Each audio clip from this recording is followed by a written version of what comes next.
Hi everyone, my name is Jochen. If you want to know more about me and what I do, please check the first video in this series.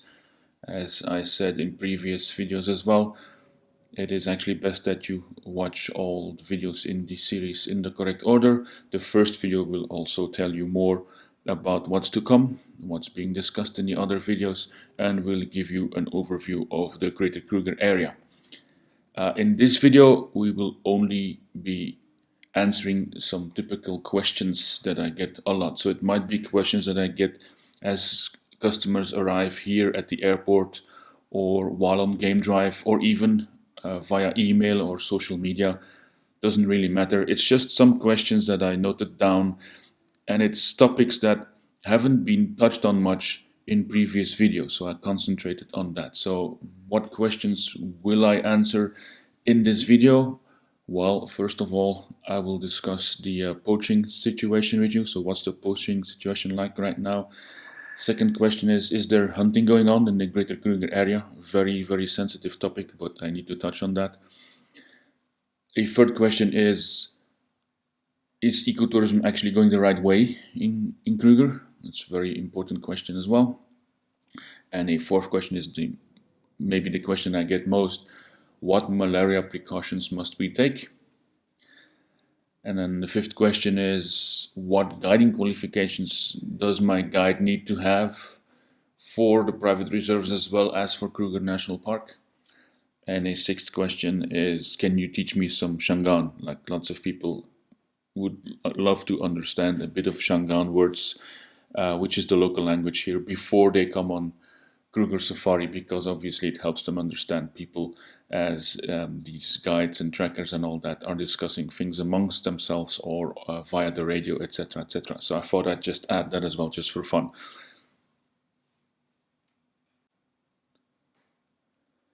Okay, so first question, what is the poaching situation like? It's very, very complex matter, poaching, and I do not want to just throw some blanket statements at you. The thing is that if you look at Kruger, you can see it has a lot of borders with civilization. There's some borders with very unspoiled areas, especially the Mozambique side, but there are still towns there. But especially on the South African side, you can see all these brown patches here. That's communities, that's cities or little villages. So there's lots of people on one side of the border and a very unspoiled nature on the other side of the border. And that border basically means conflict. Any border means conflict.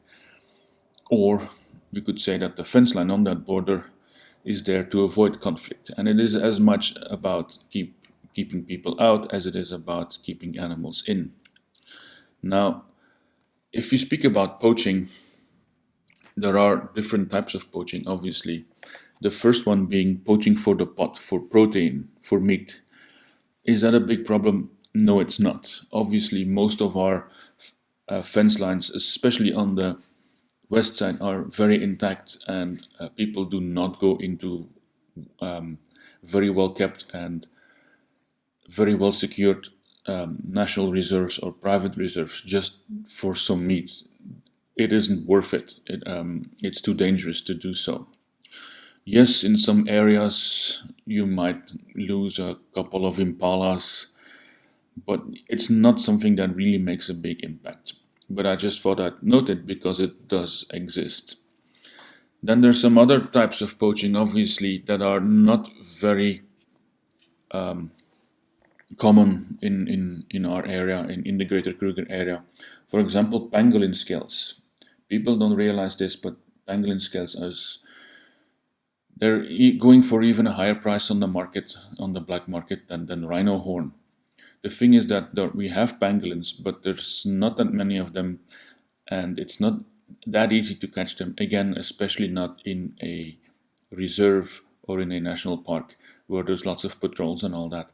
So this type of poaching happens mostly on farms that are not secured, on farms that are not being economically used for tourism. Also on the high veld, on big plains where there's lots more pangolin and so on. Not really in our area. It does happen here and there, I assume, but it's not really the most rampant type of poaching that we have.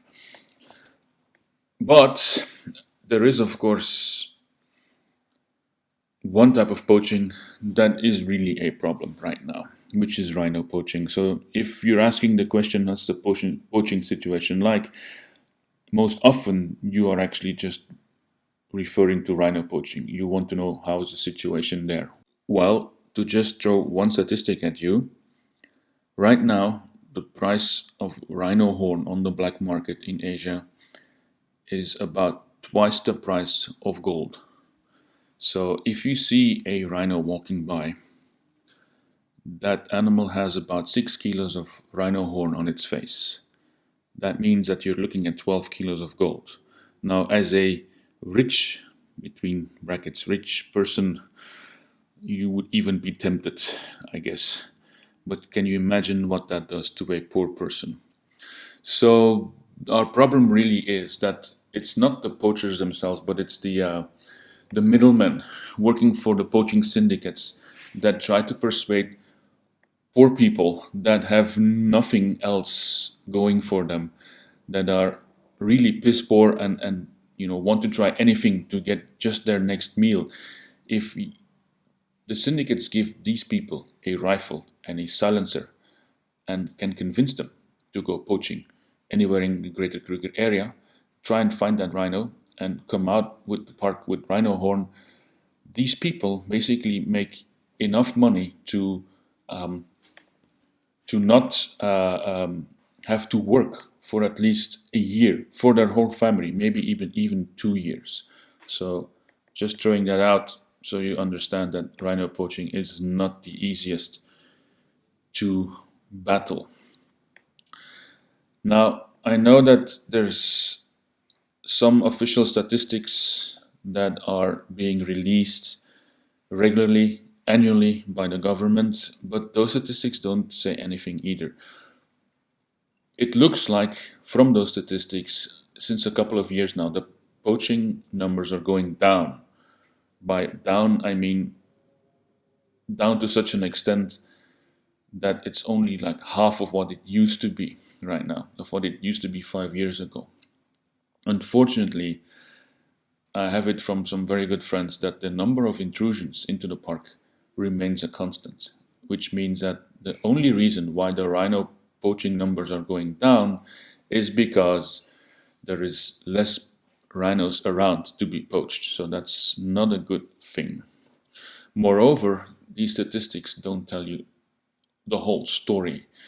If, for example, a statistic would tell you, well, we lost 500 rhinos this year to poaching, you should realize that of those 500 rhinos, there's about half of them that are female, and those females have a long gestation period of 16 months, so they're either pregnant or they have a calf that stays with them throughout the first years of its life.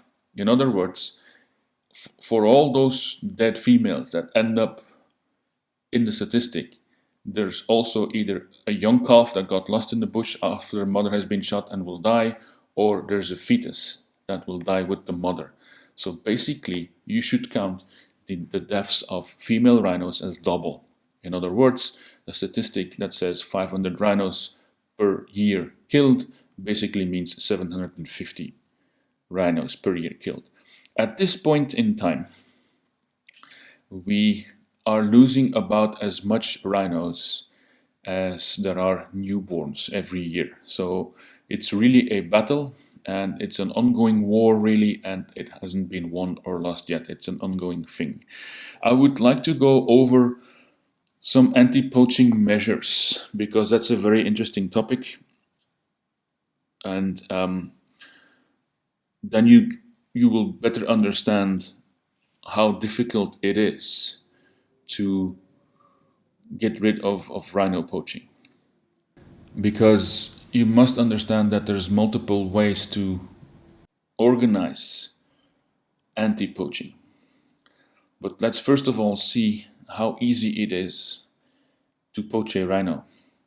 Now, a rhino is pretty much blind. It can only see you clearly from like 5 meters or so. So it depends a lot on its smell and its hearing. So if you approach it downwind on a day with a little bit of wind, so that it can't really hear you coming from behind, then you can really approach a rhino and get really close without the animal even knowing that you're there. Now, they don't take a heavy caliber rifle to kill, like a .308 or something will do.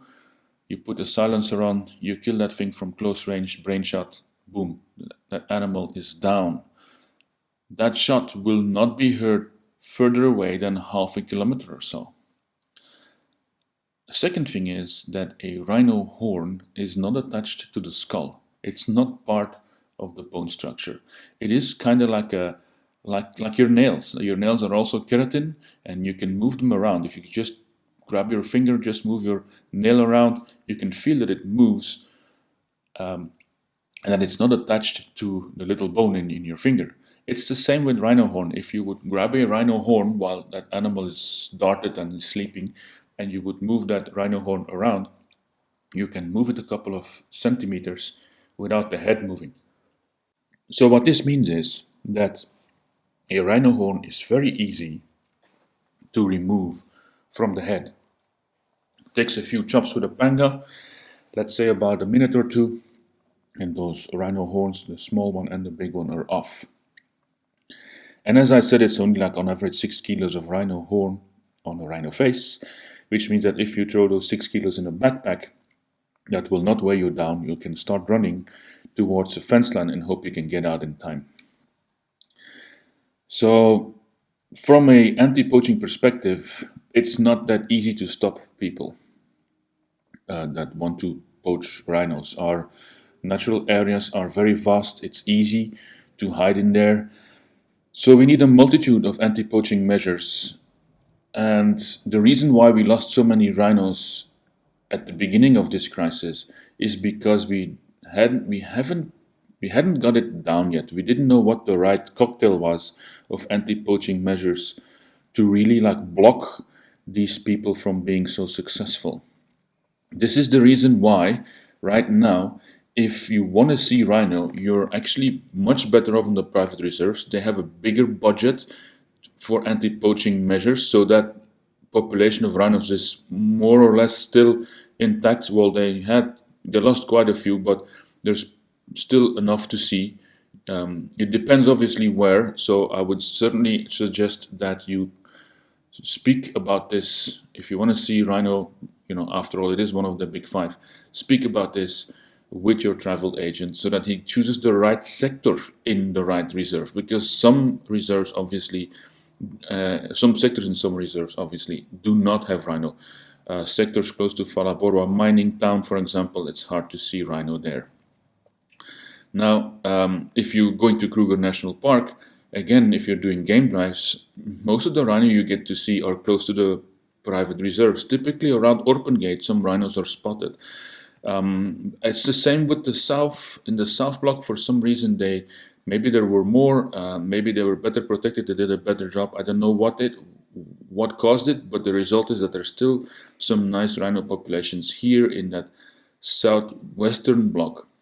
While as anything to the east, obviously, there's no rhinos anymore, the whole eastern side of Kruger. And it's actually getting very close to the reserve already, I'd say. For example, I once spoke to the person that manages the camping site, the picnic site on the Timbavati River, which is a dry river, but not too far from Timbavati borders, Timbavati Reserve. And he says he hasn't seen rhinos for years. So there's not that many rhinos. You can't see any scrape marks like from their spraying typically, or rhino middens. You can't find any sign of them anymore. They're all being poached out. Typically, it was from poachers coming in from Mozambique. They shoot their horn, they shoot their rhino, get the horn, get out, and make that trip to the coastline where obviously the rhino horn gets onto a boat and is shipped off to Asia. So it's very important that you know where the rhino populations still remain. And I assume most of it, the reason why most of them are still around the private reserves is because those reserves have a bigger budget to protect the rhino and thus can invest in more than one anti-poaching measures. So to go over them quickly, first of all, we have the hard approach of anti-poaching measure, which is basically the military-style patrols, boots on the ground, I'd say, trying to find people, trying to, find poachers, walk the fence, this and that, try to find their tracks. That's the hard approach. It's really military style. It's, as I said, it is a war. Sometimes there is like, intelligence and counterintelligence. Sometimes we're tipped off that a poacher is coming, we're waiting for them. Then the poacher is tipped off as well that we're waiting for them, and so on. It is really a crazy thing. But apart from the hard approach, there's also the soft approach.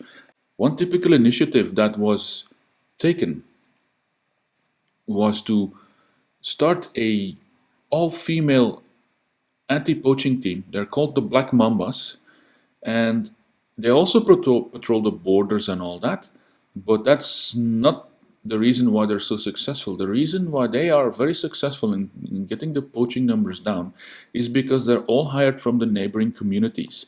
Now, to understand why this is working, you basically have to know how these communities work. So it's a very macho society, and the men go out to work and so on. But when it comes to like the center of the community, and it's the women that basically have the last say. It's them that know everything what happens in their community. Around the cooking pots, all that type of information is exchanged. So if one of these guys of a community is really tempted to try something stupid as to poach a rhino, the ladies will set him straight.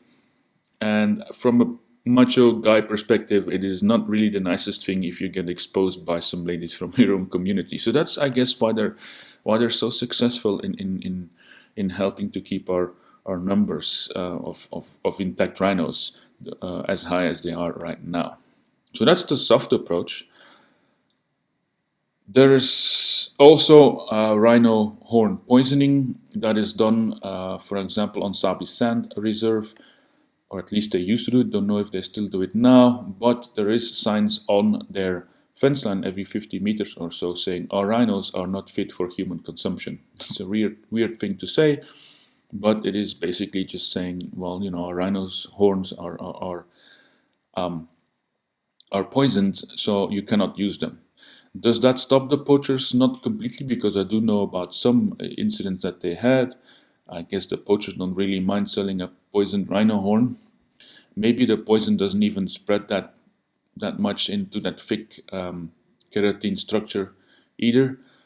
And it's not the easiest thing, obviously, to do, because you have to find all your rhinos, you have to dart them with a helicopter and then inject that rhino poison. And then, obviously, that horn keeps on growing, so you have to redo it regularly, so it costs a lot of money. And again, from a legal perspective as well, if somebody would sue you because somebody died because of that poisoned rhino horn, from a legal perspective, humans are much better protected than wildlife. So that means that you might have a homicide case to deal with. So it's not the measure that's very popular, but some very wealthy reserves have done it and might still be doing it.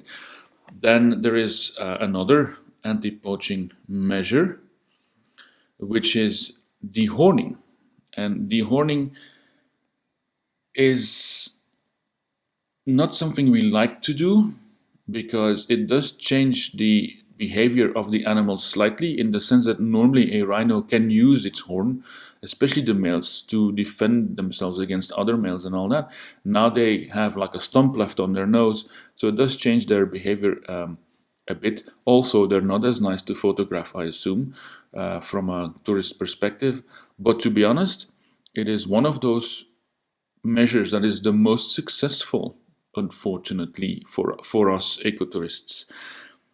Because when a rhino doesn't have much horn on its head, it's not worth it to try and go shoot it. So that is why, as a last resort, because all the other measures combined together were not successful enough, that is why some reserves now have dehorned all their rhino. It is like that in Mandiletti, it is like that in Klesiri, it is like that in Baluli. I'm not sure what Timbavad is going to do. They've got obviously a much bigger budget and an easy border to protect as well, because there's a high security fence all along this Orpen road here, and it's like even Thorny Bush is included. That fence is like state of the art. If you throw a weapon over it, it gets detected. If you cut a wire, it immediately knows where the wire is cut. So maybe they're gonna keep their rhinos as they are. Maybe not. The future will have to. The future will tell us what they will have to do. So, but yeah, rhino dehorning, we do it a lot right now on the private reserves. And just a side note, it costs a lot of money. It also needs to be redone regularly because that rhino horn keeps on growing. So there's actually now organizations, non-profit organizations, who depend on donations from the public to be able to do all these, to organize all these dehornings. So if you really want to be part of that, please let me know. I can make that happen. It's one of those things that I really like to do. It is obviously a bit more expensive, to say the least, as a normal day trip, because you are sponsoring that dehorning, which means you're paying for, or partly paying for, the chopper, for the vet, for the dart gun, and the tranquilizer and all that. But you're part of the whole. That's the thing. You're part of the whole process.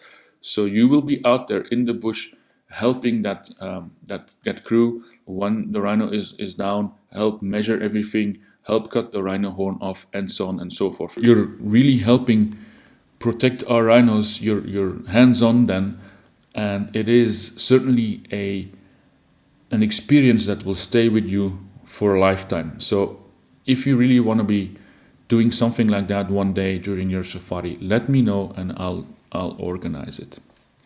Okay, other anti-poaching measure that recently has started is sniffer dogs. We didn't used to do that because we basically, in the beginning, we said, well, what's the point? If a dog is after them because of the scent of a rhino horn or this and that, the victim is already made. Like, why would we invest in sniffer dogs? It's too late. We've come back from that viewpoint.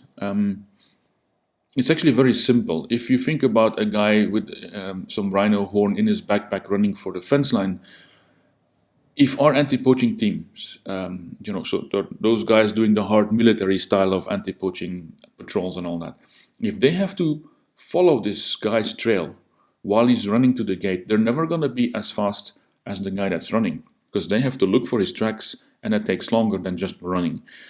But it's quite different with a sniffer dog. That thing will fly, and he will catch those poachers before they get out of the reserve, almost every time.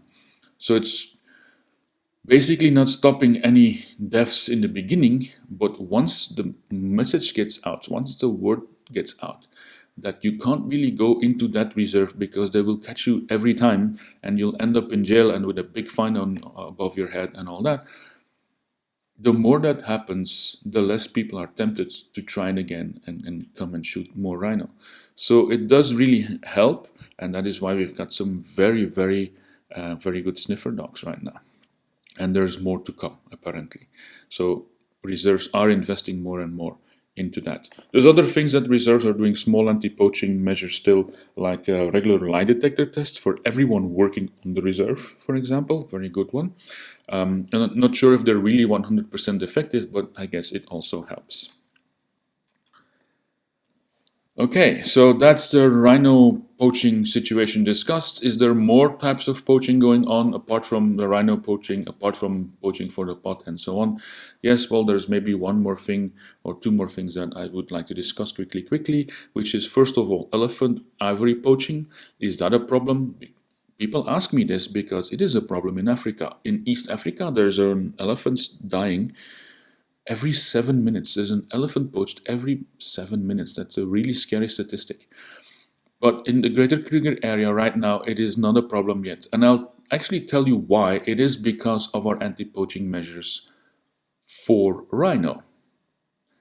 I just explained how easy it is to poach a rhino. Now, compare that to poaching an elephant's ivory. First of all, that elephant is going to notice you and is going to defend itself, protect itself by facing you with its head held high. Which means if you want to kill that animal with a shot, you would need a very, very, very heavy caliber rifle, like a .458 or something like that, that can deliver a brain shot with a bullet that penetrates that thick layer of bone in front of their head to get to the brain. So that bullet needs to get to the brain. That is a shot that even with a silencer will be heard from kilometers away. Then, while probably the anti-poaching teams are homing in on you, you will have to hack those teeth out of the skull, because that's another thing. Here, that ivory is connected to the skull, its teeth. This will take you an hour or two before you can hack them out. It's a really, really tough job to do. Once those tusks are out, you will have to start running towards a fence. Now, it's not like with a rhino where you have 6 kilos of rhino horn in your backpack. Now you've got 50 kilos of ivory on your back. You're not gonna run very fast with that.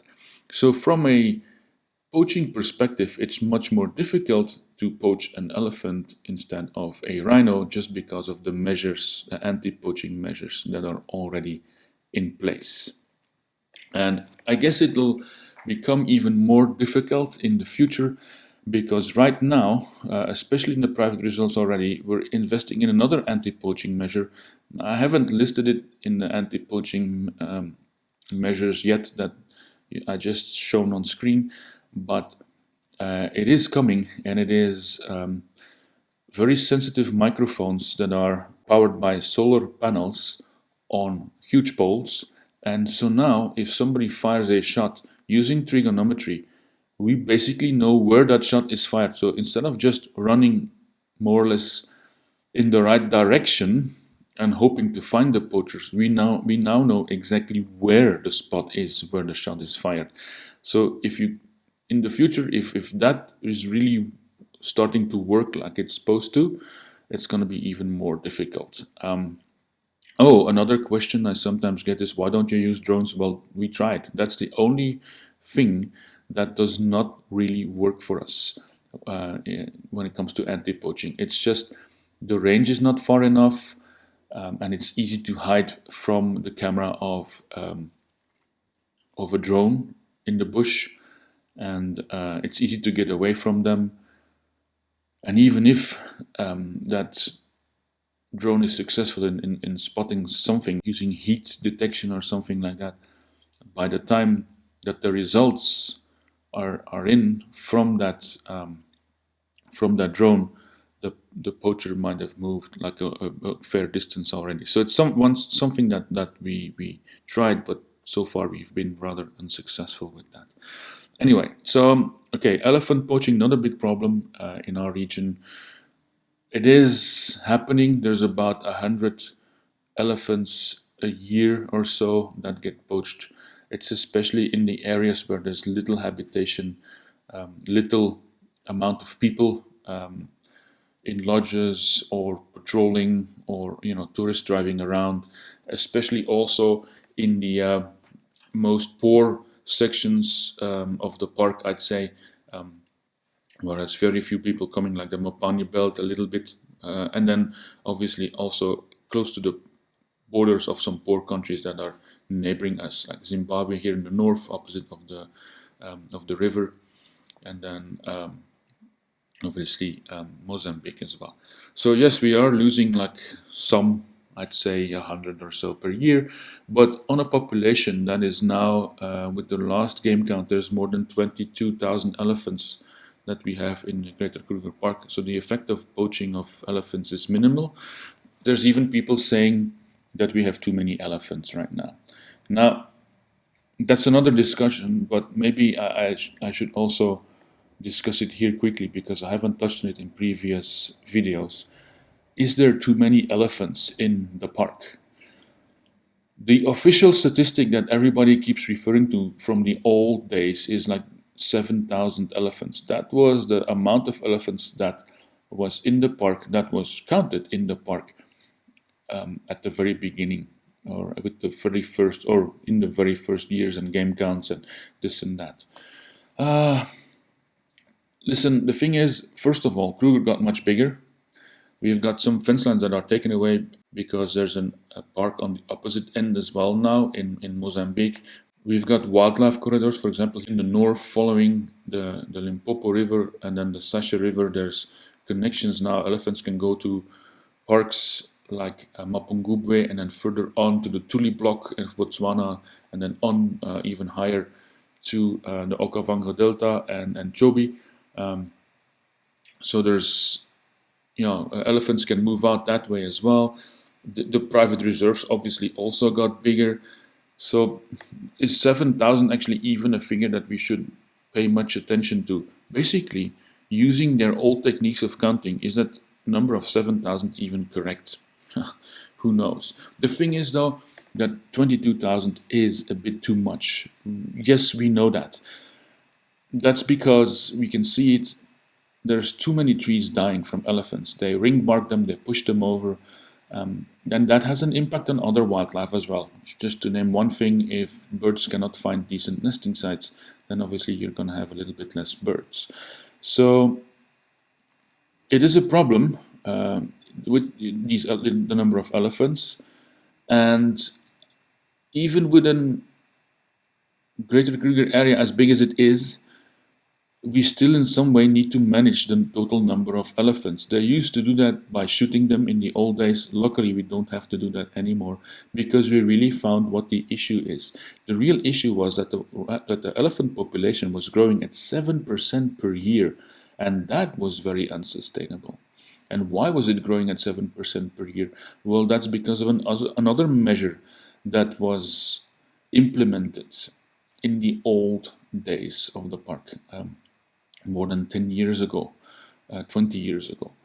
Their idea was to maximize the amount of animals that we can have in the park, that the park can harbor.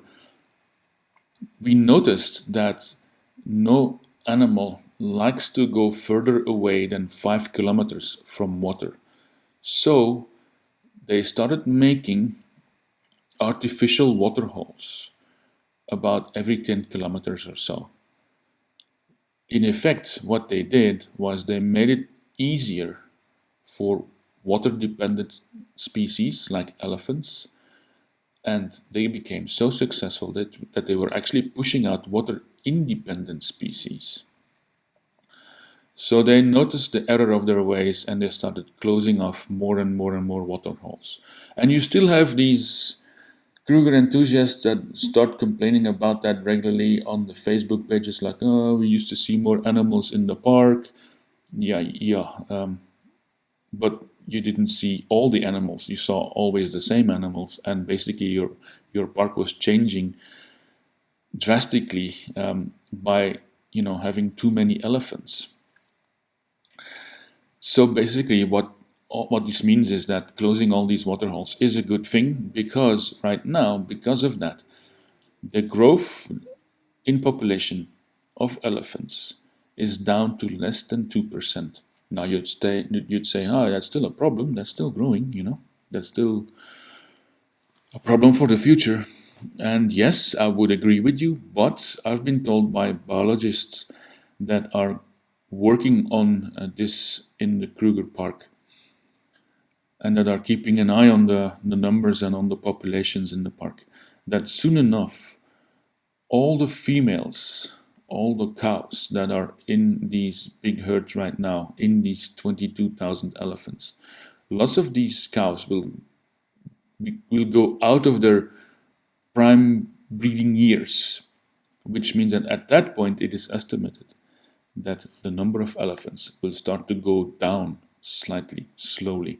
So without further measures, without having to shoot any elephants or whatever, just closing off all these artificial waterholes, or actually just most of the artificial waterholes, because there are still a few, is enough to regulate the number of elephants in the long run, hopefully. So I thought I'd just discuss that as well quickly. Last thing on poaching, there is one more type of poaching, which is a new one. Most people don't know about it yet because it's not something that is being discussed a lot yet, but it's the lion bone trade. So basically in the East, they used to have this tiger bone thing. They made tiger bone wine and all that, magical qualities that tiger bone has. It's a lot of BS, obviously, but the traditional hearers made people believe that tiger bones, because the tiger is such a strong animal, that tiger bones have magical powers. Now they ran out of tiger bones, so their next thing, very logically, that they're looking for now is lion bones. Because now they say, just to keep business running, well, if we can sell lion bones and lion bone wine and all that stuff, we can make people believe that they can benefit from that, because obviously a lion is a powerful cat just like a tiger is. Is there lions dying because of the lion bone trade? Yes. I mean, I've heard about at least one incident where lions using bait are lured out of the park and then shot, and then luckily they were intercepted as they were trying to sell all that, and so it didn't happen again. I assume it happens here and there, but it is more a trade that's actually happening outside of the Greater Kruger Area. You see, we've got this thing in South Africa called canned hunting. It is big farms that are breeding lions. First, they make money off volunteers because they take the lion cubs away from the mother after 2 days or so that female goes into estrus straight away again and produces even more cubs, so they become breeding machines. It's a disgusting practice. But so volunteers are sought from all over the world, and these volunteers pay big money to hand raise a lion cub. It's very sweet, this and that, holding it in your hands and giving it the bottle and blah blah blah.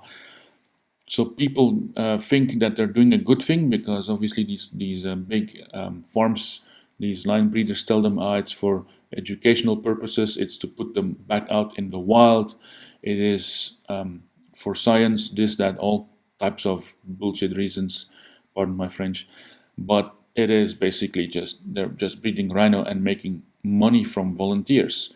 The second thing that they do is to make money from those lions is to have them walk with tourists. So when they become sub-adults, I'd say, they're still manageable. You can put a leash on them, and then customers come by the droves, by the busloads, and they go walking in the bush with a lion. And it's a nice photo opportunity, but basically all people falling for that are fueling this canned lion hunting industry. Because that is that used to be the last step of the process. After all these lions become adults, those that are sellable as lion trophies get sold off to a hunter from abroad who's prepared to pay a lot of money to shoot a so-called wild lion, but it's not. This guy doesn't really know. And then he pays even more money to have that thing mounted. So in taxidermy, he pays a lot of money as well. And then that lion trophy is shipped abroad. Lions that are not nice trophies, like mostly females, because hunters like males more. Females that they cannot breathe with, they just give them a headshot. That used to be the end of the process.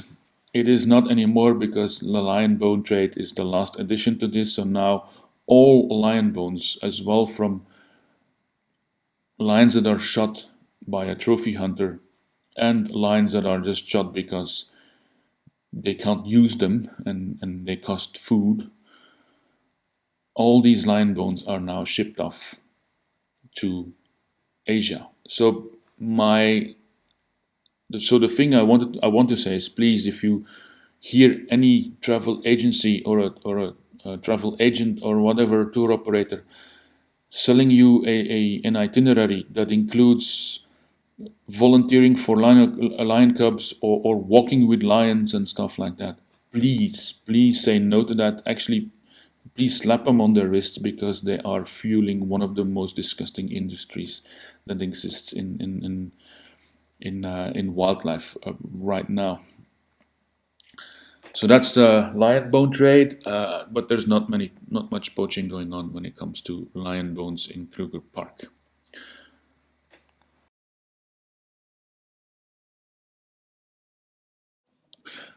Okay, on to the second question I get a lot. Is there any hunting going on in Kruger?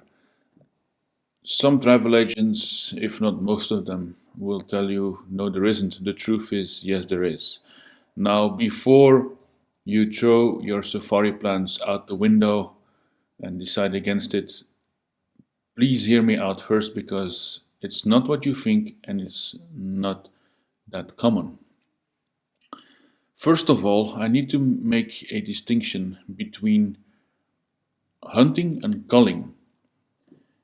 Even with the size that the Greater Kruger Area is right now, and an extent of 2 million hectares, it still needs to be managed when it comes to population control.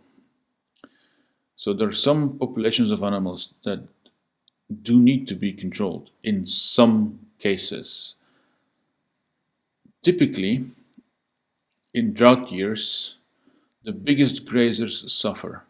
And it's not about lack of water, it's actually about lack of grazing.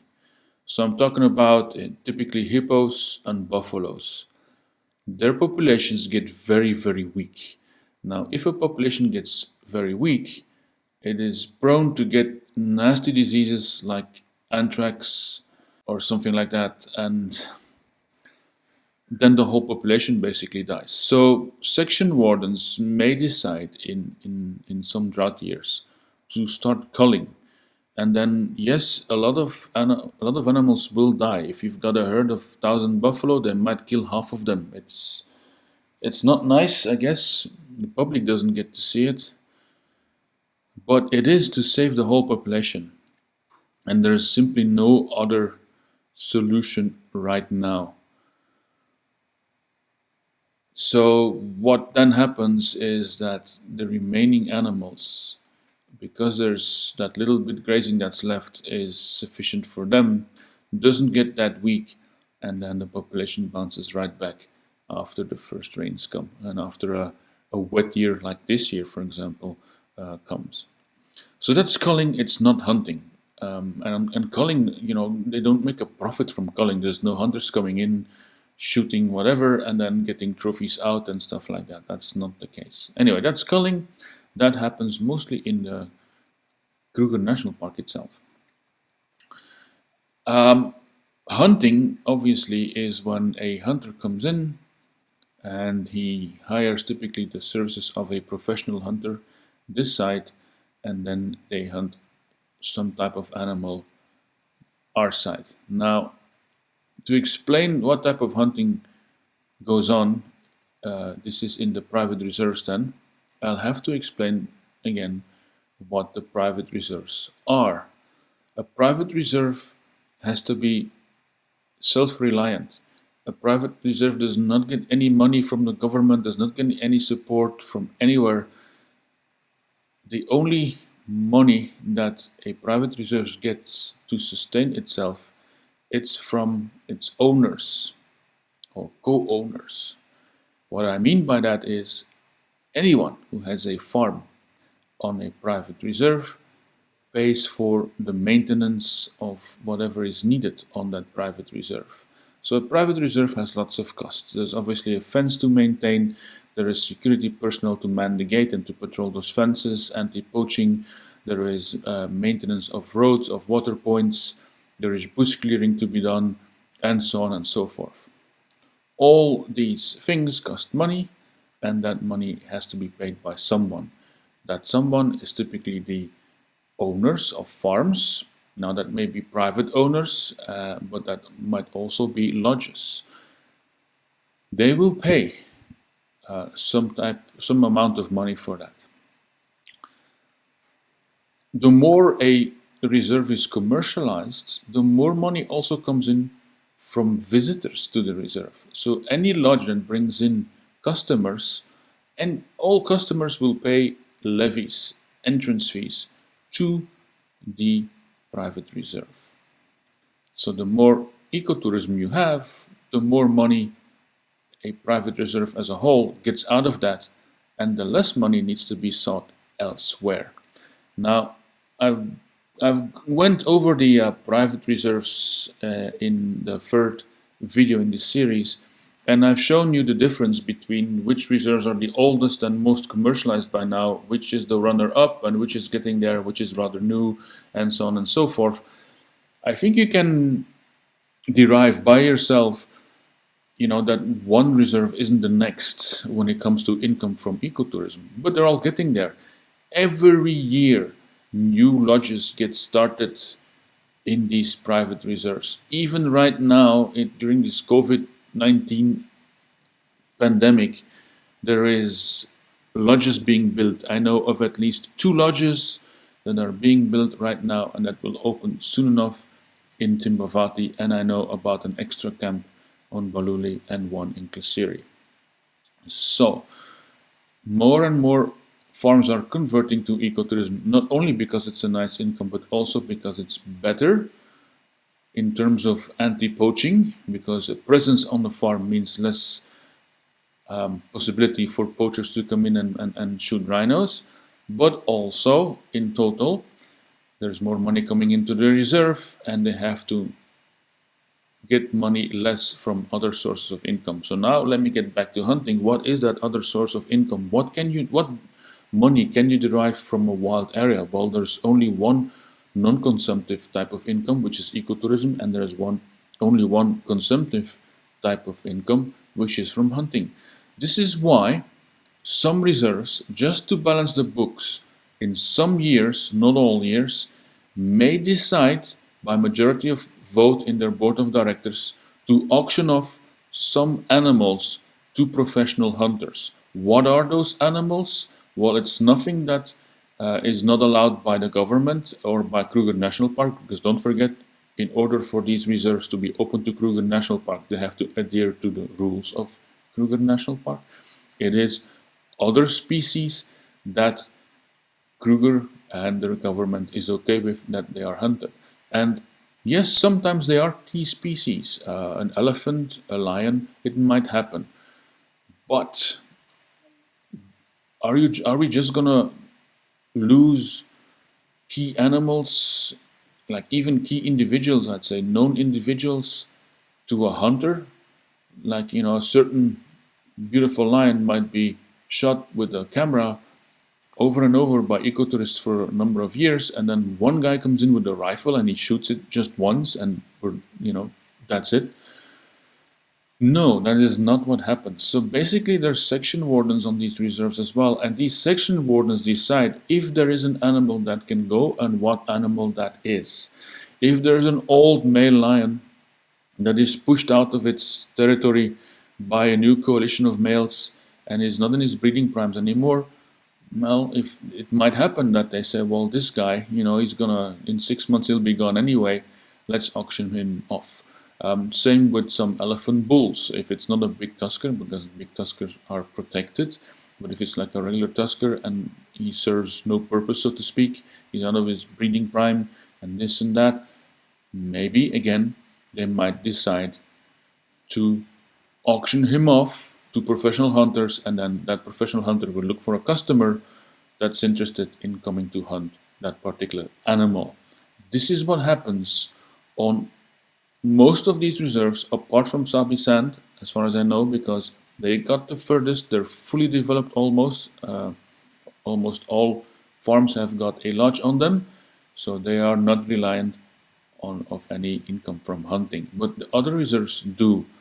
Is that bad? Should you avoid these reserves because of that? Some people are really like categoric in that and go like, yes, you should. Well, basically, it's the worst decision that you could ever make, because if you decide not to come to these reserves, not to support ecotourism, the less people support ecotourism, the more farms will not be ecotourism businesses, and the more that reserve will have to rely on hunting, and the more animals will die by a bullet from a hunter. Basically, what happens is the more and more a reserve gets commercialized, the more farms will be opposed to hunting because they've got ecotourism businesses and hunting doesn't go well with that.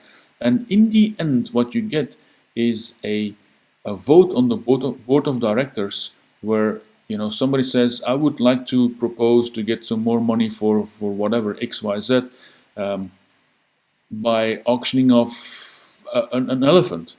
And if the majority of votes at that point is from farms that have ecotourism businesses, all these lodges will say, no, we oppose to it and the hunt will not happen. So this is what happens in all these private reserves. Little by little, hunting gets pushed out by ecotourism. We are winning this. Me, myself, as a guide, I am not a hunter. I've never shot an animal in my life. I understand the practice to a certain extent, but I'd say do your hunting on hunting farms. Like, for example, there is one right here between Klesiri and Timbavati. It is fenced off all around. He does his own thing, breed his own animals, have them shot by a hunter, bye-bye. It doesn't impact any really wild area and any animal that ecotourists come to look at. So this is how it should be, in my view. And we can get to a perfect situation the more and more lodges establish themselves on the private reserves. And obviously we want to have an ecotourism community that flourishes and an ecotourism area that grows. So more and more farms joining up with that particular reserve and switching to ecotourism. So I would say, yes, there is a bit of hunting. No, you will not see it. You will not even hear a shot. You will not see a corpse from whatever animal because a hunter just shot it. It is kept in areas very far away from from farms where tourists drive on. It happens very little, but that little that exists, you can help push that out. So please do not be against these private reserves or against the lodges on these private reserves. Basically, the lodges on the private reserves are the ones that are trying to push the hunting out. Related to that is our third question: is ecotourism doing well in the Greater Kruger Area? That's a question that I can answer very quickly. Yes, it is. Poaching, rhino poaching in particular, is a problem, but is a localized problem, and in the greater scheme of things, a minor problem. I do think our rhinos, minus the horns maybe, will survive until this whole thing dies down.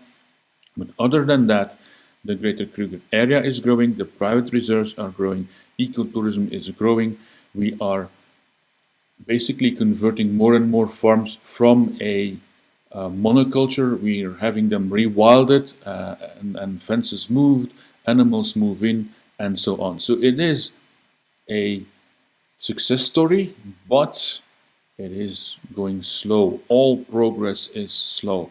And I know I touched on it in another video, but please note that our goal would be to have our wild areas here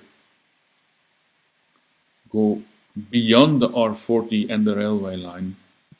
As you can see, it's still unspoiled here, all the way to the mountainside, which would be by coincidence the farm that I am on right now as I'm speaking this. This is our little farm here with our lodge. But it's, the dream of all conservationists is to have this protected green area, wildlife area, all the way to the mountainside again. This is what we call the Kruger to Canyon biome. So we would have these natural migrations again all the way to the Bladder Canyon and the Bladder River and the Bladder Dam right here in that canyon. It is a rather big area, as you can see. It is rather big. It is protected as well. It is a national park. So we are hoping that somewhere in the future we can reconnect it again. That would be really an accomplishment. And it would be very well, it would be very nice for animals as well as people, because obviously the more ecotourism there is, the more jobs there are. And if there's one thing all these people here in the Lowveld can use, then it is a steady source of income. A fourth question I got a lot is, should I take malaria precautions? And basically, I guess most people will say, yes, you have to. I mean, myself as well, I am not going to advise against taking malaria pills. However, I want to sketch for you the real situation malaria-wise here. First of all, we are in a low-risk area. The mosquito that transfers the malaria microbe or virus, it needs at least 20 to 25 degrees Celsius at night to be active. And it's only the females that sting you for blood, because they need it for their eggs, and they only fly around at night. So, knowing that, you know that our winter time, there won't be any malaria. You might have hot days late in the fall, early in the spring, where perhaps here and there there's a malaria case, but it's very, very rare, and it doesn't happen in our winter time. Moreover, where does this malaria occur? Well, if you would choose a bed and breakfast or something in a place where I wouldn't stay, but maybe budget-wise you say, I'm gonna go stay in Falaborwa town somewhere. Lots of people in the same area. Lots of cattle as well. Don't forget, cattle have blood as well, so the mosquito's gonna be there.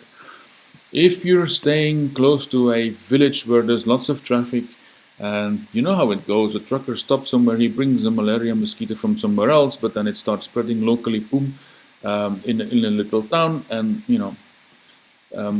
if you're staying in places like that, very populated places, I would even say Ekornoek as well, for example. Ekornoek has lots of lodges from the Lowveld side of the Panorama route, which are also a base as to go into the Kruger Park from. All these places have lots of people. In the summertime, we sometimes do get a malaria outbreak there. Again, it's a low-risk area, so it's not there all the time. And once malaria cases are known, you should know that we know about it straight away. The message gets spread on the Facebook pages and the WhatsApp groups and all that. Watch out, because there's malaria. And it goes away, like in 2 or 3 weeks the whole thing is gone and nobody speaks about it anymore. But it does happen, it's a low risk area. So my advice would be, if you're coming in the winter time, I would say you can easily take the chance of not taking any malaria pills. If you're coming in the summertime, or maybe even around summertime, maybe take the pills. After all, it's better than getting the malaria itself. And it's not as if you're going to have to take those pills for a long time, because you'll only be in the area for a week, maybe 2. When it comes to malaria pills, though, there's a combination of chloroquine and some other thing,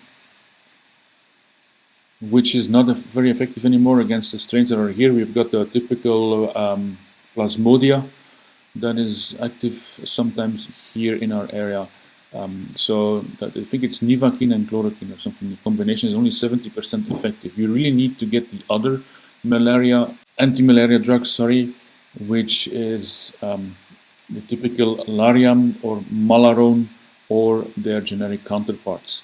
I would suggest not to go for Lariam because apparently it has some side effect that it works on your conscious, and some people really have bad dreams from it and start hallucinating and stuff, or actually also get sick from it, while as Malarone is much easier to digest. Still, you might still have issues with your malaria pills. Even if you take the regular Malarone or the generic variant, you might still feel sick. If that's the case, please stop taking the pills. Like, there's only a small chance, let's be honest, that you're going to catch malaria anyway. So don't ruin your whole vacation for it. Stop taking the pills and enjoy some safari days. You'll be in the bush. There's not a high density of animals there. There's a normal density that the area can handle. There's not a high density of people there, and those people are mostly tourists as well, who do not bring in malaria anyway, for starters. So you'll be rather safe. All the people that I know that work in the bush don't take malaria precautions year after year because basically you can't. It's it would be very bad for your liver. So they all work in the bush without malaria, anti-malaria precautions, just wearing long sleeves maybe and spraying a little bit and stuff like that, but no pills. And hardly anyone that I know of has got malaria in its lifetime. Some have had it once or twice in their lifetime. So the chance of you getting it is very slow. I've been here now for 7 years. My wife never had it. I had it once, and it was my own damn fault because I went to celebrate in town after I did a big tour group. I went to celebrate with the staff, had a pizza, and after dark stayed out to eat in town, knowing on the Facebook groups that there is malaria cases in town. So I should have protected myself, and I just got unlucky because of all the staff and all the people who went to eat in town. I was the only one to get malaria. Was it bad? I would say no. It's like a flu. I never get flu, by the way, but this is the first time I got like a flu-like thing. I stayed in bed for 3 days and basically overdosed on malaria pills because that's what they make you do. I ate 4 of those Malarone pills per day, 3 days in a row, and then I went back to the doctor. She took some more blood samples and it was gone. I did feel very weak during the days that I had to take those pills, but after like the 4th or the 5th day, I was eating again regularly, and it was out of my system. I must admit though, I was lucky of catching it early. I had these cold shivers. As I said, I never get a flu, so I knew something was wrong with me. I knew I had malaria straight away, the first shivers I got. So that's why I went to the doctor early, I caught it early, and I got rid of it easily. Anyway, just my story. But yeah, so that's malaria. Don't overstress about it. It's the only area in South Africa, by the way, that has malaria. Like, it is a low risk area for malaria. Anything else where you go in South Africa, Cape Town or anything on the high veld or lower in South Africa, where it's colder, they do not have malaria. The only place else, if you combine it with Kruger, would be Mozambique. In the coastline, obviously, they have malaria as well. So in the summertime, just take your precautions and you'll be fine. Another question that people have been asking me is, can you explain what the guide qualifications are like? People are asking me, can I make sure that I get the right guides and this and that? It's very difficult, but the thing is, there's a standard, and it looks to me like, certainly in this area, all lodges and even the national park keep to the same standard. There's a private organization called FAGASA, Field Guide Association of South Africa, and they have established a curriculum and the different levels and all that and specializations. a standard, so to speak, for guiding. It's a private company though, which means that normally, it's not the same as government qualifications. The thing is though, they have become a standard, and their qualifications basically are converted automatically to a certain standard of guiding coming from the government. So the government has set standards as well. But it's actually the FAGASA that takes the upper hand. So when you, as a guide, would apply for a job at a lodge, they would mostly look at your FAGASA. Are you level 1, 2, 3 guide? Which specializations do you have? Because there's like special skill set birding and geology and anything actually. Dangerous game. And then there's special qualifications as well for walks. So you can be a backup guide, meaning you can be at the back of a row of people walking through the bush, and then when you've done enough hours, you can become a lead trails guide. So that's another qualification from FAGASA. When it comes to the level 1, 2, and 3, so 1 is the entry level. 2, you can actually go for if you have worked a year in the bush and have noted down all your hours in a logbook. You need 240 days of working.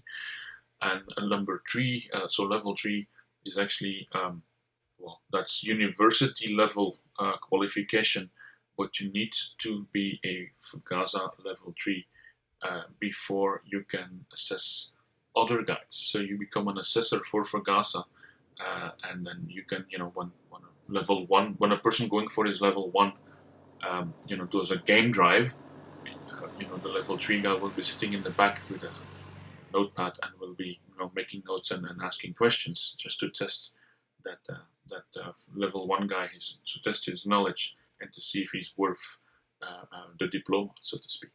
So that's the standard that is being used in the bush there, and FAGASA has become so popular that it's also being asked now abroad. So Namibia, to a certain extent, Botswana not officially though, but it's been used. Zimbabwe, they also like to see FAGASA standards. When it comes to your guide though, on a private reserve, you'll typically have FAGASA level 1, 2, or 3 guys. You'll have mostly 1s, I guess, sometimes a level 2 as a head guide. Sometimes that head guide might have level 3. Obviously, all the camps that I've been referring to that do walks have a full trails qualification. So that's a qualification that's in high regard as well. So actually, if you choose a camp where walks are conducted like proper walks, you immediately know that the guiding is of a high standard as well, because you cannot get that full trails guide if you don't have a serious knowledge of the bush before you go for your trails guide qualification. Okay, so I think that should explain enough. Is it easy for a person coming to a lodge, to make sure he has the right guides? Well, no, to be honest. Like, think about it. If you book 6 months in advance, even if you ask that lodge, like, who are your guides, and if you look them up and you look up their qualifications and all that, I don't see why you would, because I can assure you that all lodges actually have a good standard when it comes to guiding. They're getting the best out of the business, and the best guides will be in the private reserves simply because the wages are higher in the private reserves. But even if you would be able to find your guide beforehand and make sure that he's the right type of guy and this and that before you book, who says that 6 months down the line, when you really come to the lodge, who says that 6 months down the line that guide is still working there? Guides move around because it's good for their qualifications, for their CV and all that, and they get bored with a certain area, they move on to the next area to see other game, to see another area, another landscape, and so on and so forth. So as from a customer's perspective, I wouldn't bother too much with trying to check out your guides. Okay, last question I get a lot. Can you teach me some Shangaan?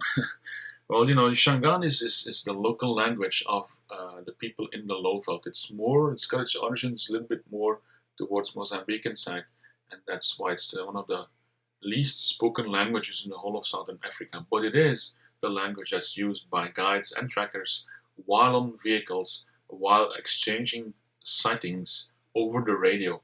It's not real Shangaan.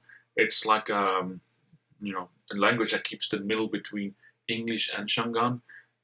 Why Shangaan used? Well, basically, we don't want to spoil the sighting or the surprise for our guests when we're driving towards a certain sighting. So we'll speak about Ndlovu, which is elephant, or Ngala, which is lion, Ingwe, which is leopard, and Nyari, which is buffalo, without telling you guys what it's about. We'll just we'll say on the radio, well, I found a nice Shlambi Nyari here and there, which means a herd of buffalo, and you will not know what we're talking about.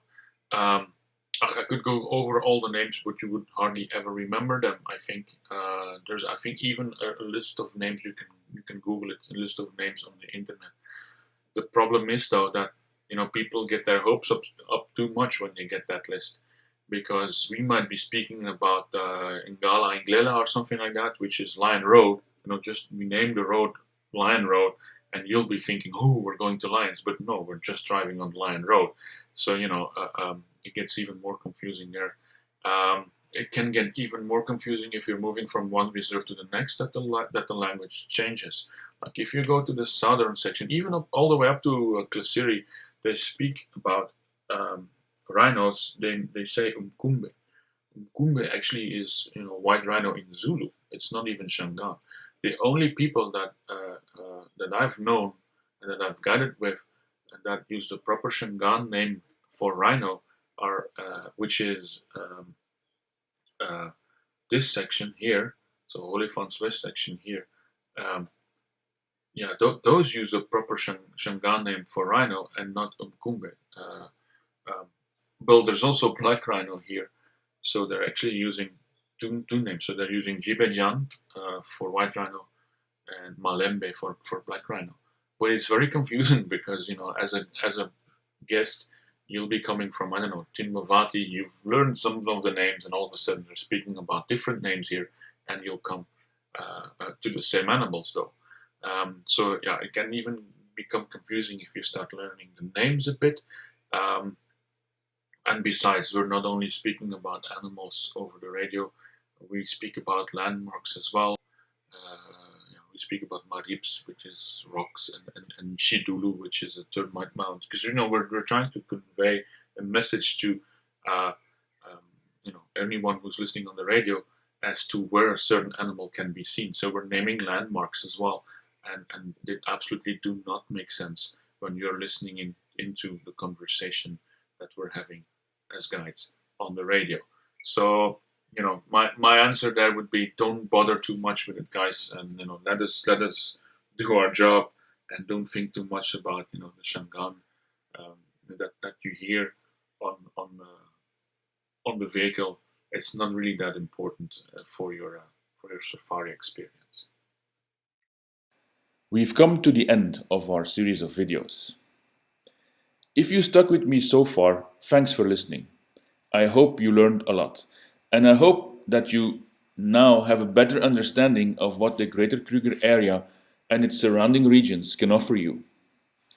Should you have any questions, or should you need help compiling your Kruger Safari itinerary, please get in touch with me. I'll be glad to help.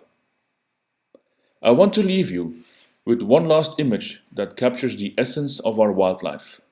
Pardon the quality, but it's taken with my rather old phone.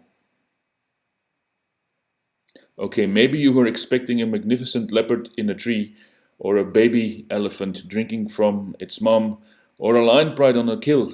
Sorry to disappoint. This is an image of the office in our lodge, now turned into a temporary storage space for food parcels. I want to make this absolutely clear, by the way. This image is absolutely not to show you what we do for the jobless people in our area. We donated some parcels at the beginning of this pandemic, but are now struggling with cash flow. These are 30 parcels donated by friends and family and ex-colleagues and ex-customers. We thank them all from the bottom of our heart. This image represents what the Greater Kruger Area is about, a livelihood for the people surrounding it.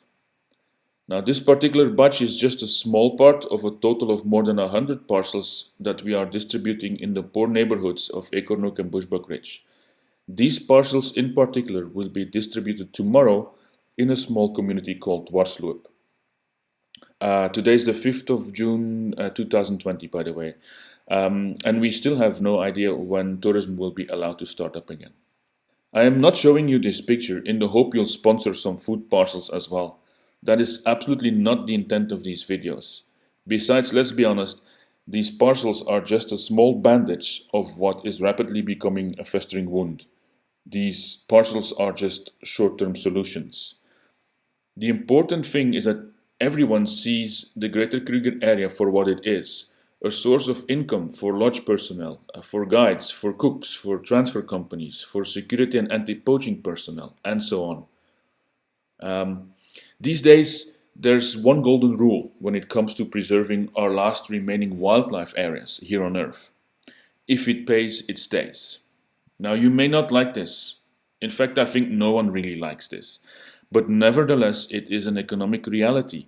If it pays, it stays. The only reason the Greater Kruger area exists is because it generates an income for a large amount of people. These people love the bush. They'll gladly protect it. They'll guide you around in it and they'll teach you about it. But they cannot do so with an empty wallet, let alone on an empty stomach. If tomorrow the Greater Kruger area loses its visitor base, then it will very rapidly be turned into regular farms, producing whatever crop is needed to fill those stomachs. Or poor folks will turn to poaching for food. And for money, because don't forget, our rhino horns are still as wanted in the East as they were at the start of this pandemic. So my plea is simple. If you have plans on coming on safari, and I hear this a lot. People say, "One day I will come to you. Well, one day I will do this." I hear this all the time. Well, then let it be this day. Let it be this month. Let it be this year that you make your safari plans.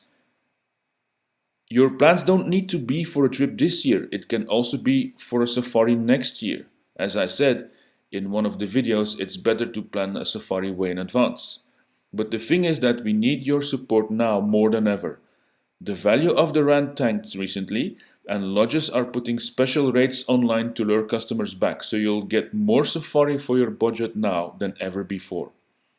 By planning and booking a safari now, you'll help lots of people survive. You'll help businesses survive. And equally, if not more important, you'll make sure our wildlife survives.